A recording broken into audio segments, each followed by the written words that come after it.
गर्मियों का मौसम आते ही वंदना का ससुराल किसी ईंट भट्टे की तरह तपने लगता था। गर्मी के मारे पूरे परिवार का बुरा हाल हो रहा था।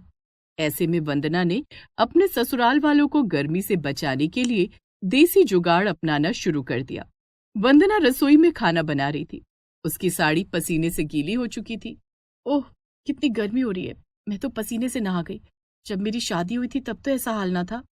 बहू, जब तेरी शादी हुई थी तब ठंड का मौसम था, लेकिन अब गर्मी का मौसम आ चुका है। हम गरीबों के लिए गर्मी का मौसम रोते बिलखते ही बीतता है। घर में ना तो कूलर है ना ही एसी। माँ जी, मैं अपने पिताजी से कहकर हमारे घर में कूलर लगवा लेती हूँ। ना बहू, तू अपने पिताजी से कुछ मत मांगना। तेरी शादी के लिए उन्होंने पहले से ही कर्जे ले रखे होंगे। मुझे सब पता है। मैंने भी अपनी लाडली की शादी की थी तो कर्जे लेने पड़े थे। 2 साल तक हम कर्जे ही चुकाते रहे। वंदना मन ही मन सोचती है, मेरी माँ जी कितनी अच्छी हैं। उन्हें मेरे घर वालों का भी बहुत ख्याल है। वंदना खाना बनाकर सबके लिए खाना लगाती है। घर के सभी सदस्य खाना खाने बैठते हैं, लेकिन सभी पसीने से तरबतर हो रहे थे। वंदना के ससुर खाना बीच में ही छोड़कर उठ जाते हैं। क्या बात है पिताजी, खाना अच्छा नहीं बना है क्या? खाना तो तुमने बहुत अच्छा बनाया है बहू, लेकिन गर्मी के मारे मुझसे खाना ही नहीं खाया जा रहा है। लगातार पसीने आ रहे हैं।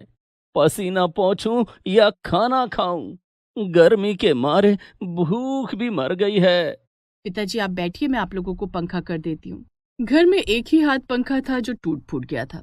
वंदना उसी से सबको पंखा करने लगती है, लेकिन फिर भी गर्मी से राहत नहीं मिलती है।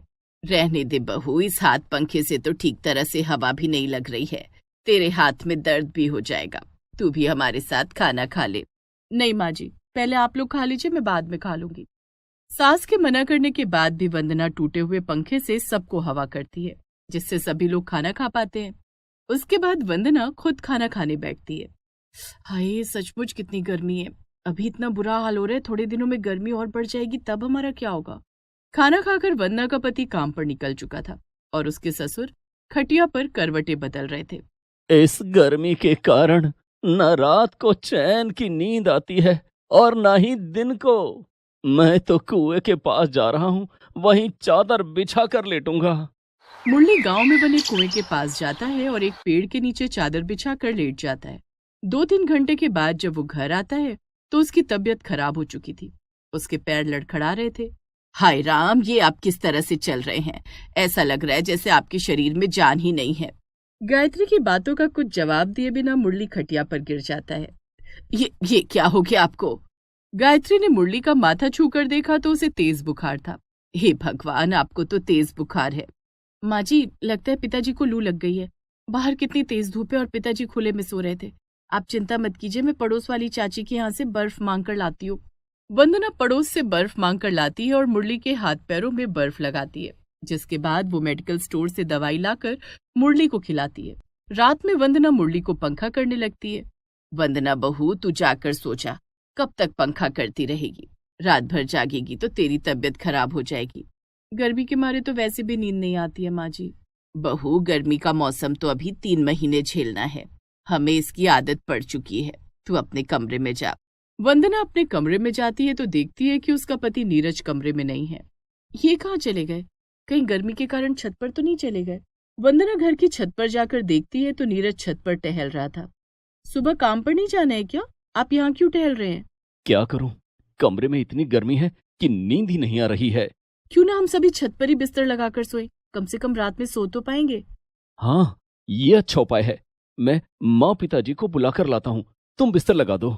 नीरज अपने माता पिताजी को बुलाकर छत पर लाता है और वंदना सबके लिए बिस्तर लगाती है। सभी लोग छत पर सो रहे थे कि आधी रात को उन पर बिल्ली हमला कर देती है और नीरज को चोट आ जाती है। हाय राम, मेरे बेटे के चेहरे पर नोच डाला उस नासपीटी बिल्ली ने। सभी लोग वापस अपने अपने कमरे में चले जाते हैं और गर्मी में किसी तरह से सोते हैं। अगली सुबह वंदना खाना बना रही होती है। चूल्हे से उठने वाला धुआं घर को किसी भट्टी की तरह तपा रहा था। ऐसा लग रहा है जैसे खाने के साथ साथ हम भी पक रहे हैं। अब बहू भी क्या करे बेचारी, खाना न बनाए तो सब लोग भूखे रह जाएंगे। वंदना मन ही मन सोचती है कि वो अपने ससुराल वालों के लिए ऐसा क्या करे कि उन्हें गर्मी से थोड़ी राहत मिले। उस दिन शाम को वो अपने कपड़े धोने के लिए नदी के किनारे जाती है, जहां उसे गर्मी से थोड़ी राहत मिलती है। यहाँ कितनी ठंडक लग रही है। मैं तो कपड़े धोने यहाँ रोज आया करूंगी। वरना दूसरे दिन भी कपड़े धोने के लिए नदी के किनारे जाती है।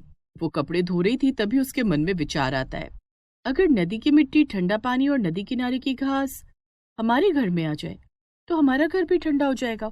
वंदना के मन में एक ख्याल आता है और वो घर लौटने से पहले नदी के किनारे से कुछ मिट्टी, पानी और घास अपने घर ले आती है। बहू, तू ये घास मिट्टी क्यों लाई है? पिताजी, मैं हमारे घर को गर्मी से बचाने का जुगाड़ लाई हूँ। बहू तो इस सब का करेगी क्या? माँ जी, आप बस देखती जाइए।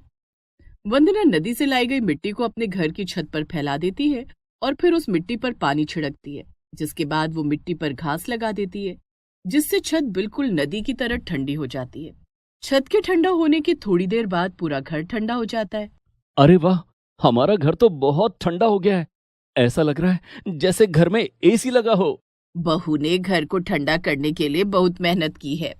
वरना रोज सुबह शाम छत पर जाकर मिट्टी और घास पर पानी डालती, जिससे उसका ससुराल हमेशा ठंडा रहता। बहू ने घर को ठंडा रखने का जुगाड़ कर दिया, लेकिन अगर हमारे घर में एक पंखा या कूलर होता तो रातों को घोड़े बेचकर सोता। अब आपको तो पता ही है कि नीरज की तनख्वाह कितनी कम है। सिर्फ 5,000 रुपए में वो पूरे परिवार का खर्च कैसे चलाता है, मुझे तो समझ नहीं आता। ऐसे में हम उससे कूलर की डिमांड कैसे कर सकते हैं? तुम ठीक कर रही हो गायत्री। मैं सोच रहा हूं कि मैं भी कुछ काम ढूंढ लूं, मजदूरी ही कर लूंगा। कम से कम अगले महीने एक कूलर तो आ ही जाएगा। सास ससुर की बातें वंदना सुन रही होती है। पिताजी, कितनी गर्मी पड़ रही है, आप इतनी गर्मी में मजदूरी कैसे करेंगे? और अब तो आपकी उम्र आराम करने की है, मजदूरी करने की नहीं। रही कूलर की बात, तो उसका इंतजाम भी हो जाएगा। कहाँ से इंतजाम हो जाएगा बहू? हमारे पास पैसे कहाँ हैं? मैं कुछ न कुछ जुगाड़ कर लूंगी पिताजी। दूसरे दिन जब वंदना नदी के किनारे कपड़े धोने जाती है तो फिर से नदी की मिट्टी लेकर आती है। बहू तो इस मिट्टी का क्या करेगी? माँ जी, मैं मिट्टी का कूलर बनाऊंगी। मिट्टी का कूलर, लेकिन उसमें पंखा और मोटर तो असली लगाने पड़ेंगे, तब कहीं जाकर कूलर चलेगा। उसका इंतजाम भी हो जाएगा माँ जी। मैंने देखा है हमारे छत पर रखे कबाड़ में एक टूटा फूटा पंखा पड़ा है। वो पंखा काफी पुराना है, वो तो चलता भी नहीं है। कभी किसी जमाने में हमारे पास भी पंखा हुआ करता था, लेकिन अब वो कबाड़ बन चुका है। माँ जी, कभी कभी खोटा सिक्का भी चल जाता है। वंदना मिट्टी का कूलर बनाती है, जिसके बाद वो कूलर को धूप में सूखने के लिए रख देती है। वो कबाड़ में से पंखे को निकालकर एक कबाड़ी वाले के पास जाती है और उससे बदले में एक पंखा और मोटर देने के लिए कहती है। लेकिन बहन जी, ये पंखा तो किसी काम का नहीं है। मैं इसके बदले में आपको दूसरा पंखा और मोटर नहीं दे सकता। देख लो भैया, अगर आप मुझे पंखा और कूलर दे देंगे तो बदले में मैं आपको मिट्टी का कूलर बनाकर दूंगी, जो पूरी गर्मी आपको एसी से भी ज्यादा ठंडक देगी। मिट्टी का कूलर? हाँ भैया, मिट्टी का कूलर। ठीक है, आप मेरे लिए मिट्टी का कूलर ले आओ। वंदना कबाड़ी वाले को मिट्टी का कूलर लाकर देती है, जिसके बदले में वो उसे एक पुराना पंखा और मोटर देता है। घर जाकर वंदना फिर से एक मिट्टी का कूलर बनाकर तैयार करती है, जिसके बाद वो उसमें पंखा और मोटर लगा देती है। जैसे ही वो कूलर चालू करती है, घर में ठंडी ठंडी हवाएं चलने लगती हैं। अरे वाह, घर में इतनी ठंडी हवाएं चल रही हैं। अब तो हम गर्मी में चैन से सो पाएंगे। ये सब हमारी बहू ने किया है। वंदना हमसे कितना प्यार करती है। इसने बिना पैसों के हमें गर्मी से बचाने के लिए बहुत मेहनत की है। वंदना का बनाया हुआ कूलर और छत पर लगी घास और मिट्टी ने पूरे घर को शिमला बना दिया था। घर में रखा मिट्टी का घड़ा भी पानी ठंडा नहीं कर रहा है। वंदना नदी के किनारे से कुछ बालू लेकर आती है और घड़े के नीचे बालू रख देती है, जिससे घड़े का पानी फिर से ठंडा होने लगता है।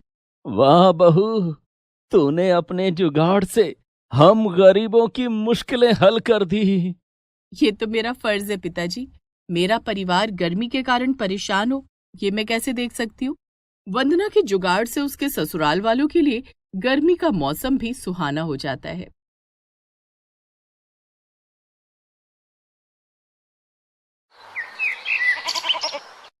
विनिशा को गांव वालों ने मनहूस बोलकर गांव से बाहर निकाल दिया था। विनिशा को जन्म देते ही उसकी मां चल बसी थी, जिसके कुछ महीनों के बाद उसके पिता भी चल बसे। विनिशा के दादा दादी ने उसे पाल पोस कर बड़ा किया लेकिन बहुत कम उम्र में दादा दादी भी विनिशा को छोड़कर चले गए। गांव के लोग विनिशा के घर के बाहर खड़े थे और शोर मचा रहे थे। विनिशा, बाहर निकल, कहाँ छिपकर बैठी है? जन्म लेते ही अपनी माँ को खा गई, फिर अपने बाप को। अब मात्र 14 साल की उम्र में इसके दादा दादी भी नहीं रहे। मेरे बेटे ने जिस दिन से इसे देखा है वो बीमार हो गया है। मुझे तो ये डायन लगती है, ये धीरे धीरे हम सबको खा जाएगी। ये लड़की नहीं, श्राप है, श्राप। इसे अभी गांव से बाहर निकालो। गांव वालों की आवाज सुनकर विनिशा घर से बाहर आती है। आप सब क्यों मेरी जान के पीछे पड़े हैं? अच्छा, हम तेरी जान के पीछे पड़े हैं या तू हमारी जान के पीछे पड़ी है? इससे पहले कि तू पूरे गांव वालों को मार डाले, चल निकल यहाँ से। गांव वाले विनिशा को गांव से बाहर निकाल देते हैं। विनिशा जंगल में शरण ले लेती है।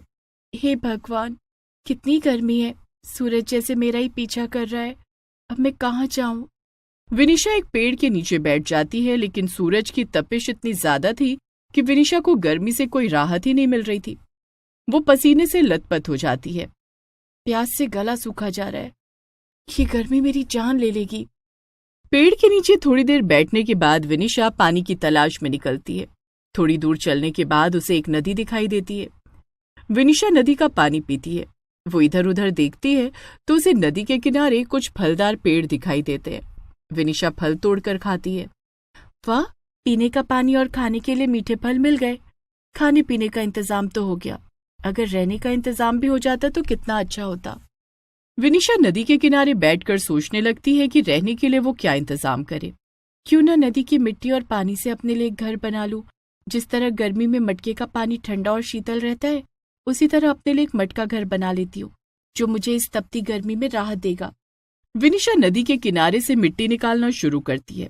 काफी मिट्टी निकालने के बाद वो उसमें पानी मिलाती है और मटका घर बनाने के लिए मिट्टी को तैयार कर लेती है। नदी की मिट्टी कितनी ठंडी है, इस मिट्टी से बना घर भी बहुत ठंडा रहेगा। विनिशा अपने लिए मटके के आकार का एक घर बनाने लगती है। उफ, कितनी मेहनत लग रही है। शाम हो गई और अभी तक मेरा घर आधा भी नहीं बना। विनिशा उस अधूरे बने घर में ही सोने की कोशिश करती है। रात में उसे जंगली जानवरों का डर भी सता रहा था, लेकिन बहुत हिम्मत करके वो अपने अधूरे बने घर में रात गुजारती है।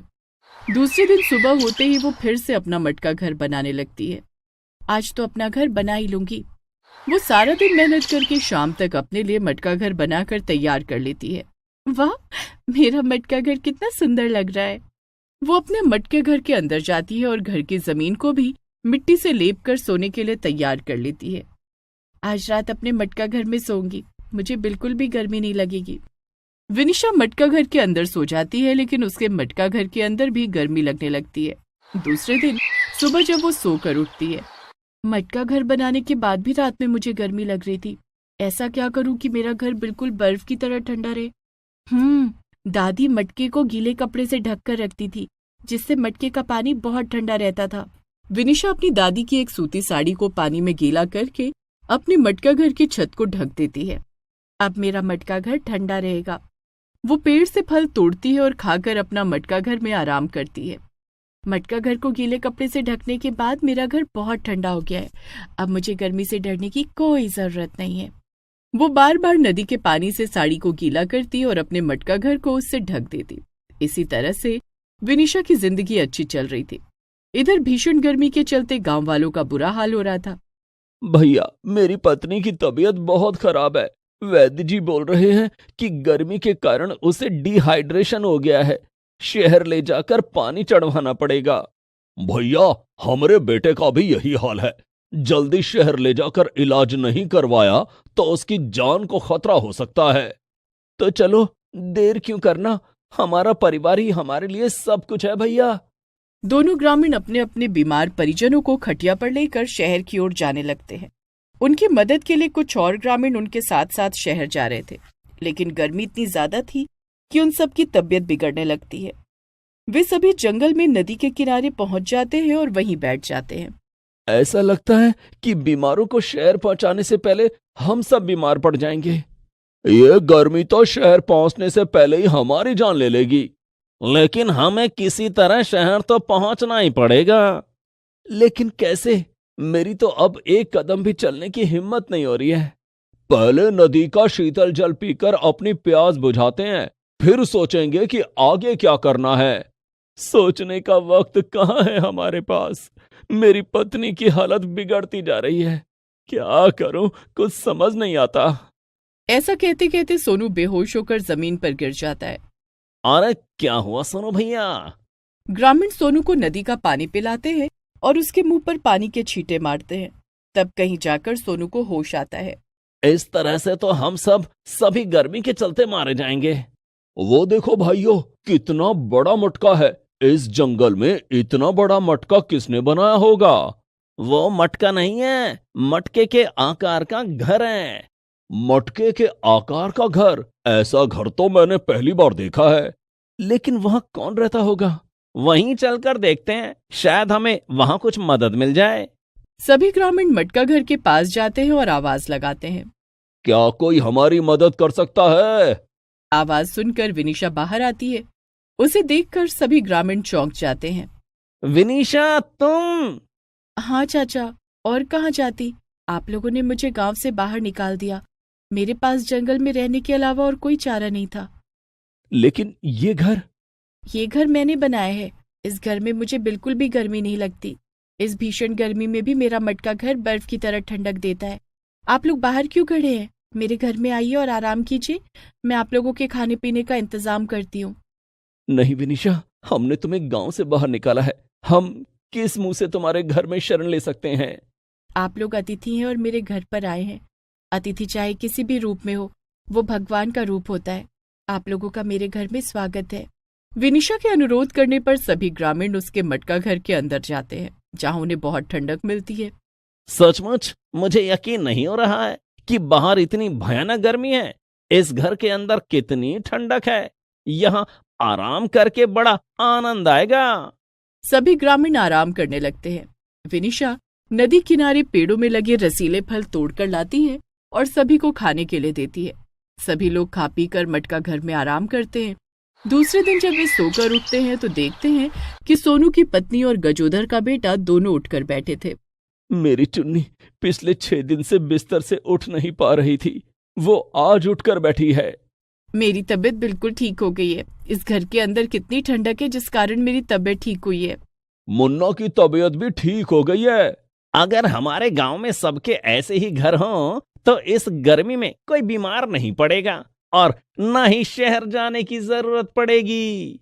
इसके लिए हमें विनीशा से कहना होगा कि वो गांव चले और हमारे लिए मटका घर बना दे। क्या विनीशा हमारी बात मानेगी? हमने तो उसे गांव से बाहर निकाल दिया था। ग्रामीणों की बात विनीशा सुन लेती है। क्यों नहीं चाचा, मैं आप लोगों के लिए भी मटका घर बना दूंगी। सच में विनीशा, क्या तुमने हमें माफ कर दिया? कैसी बातें कर रहे हो चाचा? मैं माफ करने वाली कौन होती हूँ? जो भी हुआ वो सब गलतफहमी थी। अब जल्दी गांव चलो। वे सभी विनीशा को लेकर गांव आते हैं। गांव वाले विनीशा को देखकर भड़क जाते हैं। अरे इस डायन को वापस लेकर क्यों आए? ये हमें खा जाएगी। नहीं काकी, विनीशा डायन नहीं है, बल्कि विनीशा तो हमारी जान बचाने आई है। हमने जिस विनीशा को गांव से निकाल दिया था वो तो हीरा है, हीरा। विनीशा हम सब के लिए ऐसा घर बनाएगी जो गर्मी में भी मटके की तरह ठंडा रहेगा। हाँ काकी, गर्मी के कारण हम ग्रामीणों की तबीयत खराब हो रही थी ना, लेकिन अब हमारी तबीयत नहीं खराब होगी। विनीशा उसी दिन से मटका घर बनाने में जुट जाती है, जिसमें गांव के लोग उसकी मदद करते हैं। एक एक करके वो सभी परिवारों के लिए मटका घर बना देती है और सभी घरों की छत को गीले कपड़े से ढक देती है। आप लोगों को अपने घर की छत को हमेशा गीले कपड़े से ढक कर रखना होगा। गर्मी के कारण कपड़ा जल्दी सूख जाएगा, लेकिन इसे बार बार पानी में गीला करना होगा, जिससे आपका मटका घर हमेशा ठंडा रहेगा। इस तरह से पूरे गांव में मटका घर बनकर तैयार हो जाता है, जिससे ग्रामीणों को काफी राहत मिलती है। आहा, इस मटका घर में कितनी ठंडक है। भला उस विनीशा का जिसने हमें मटका घर बनाकर दिया। तुम्हारा बहुत बहुत धन्यवाद विनीशा। तुमने इस भयानक गर्मी में हमें मरने से बचा लिया। ये तो मेरा फर्ज था काका। मेरे लिए मेरा गांव ही मेरा परिवार है। मैं अपने परिवार को बचाने के लिए कुछ भी कर सकती हूँ। सभी ग्रामीण विनीशा से माफी मांगते हैं और उसके साथ बड़े प्यार से रहने लगते हैं।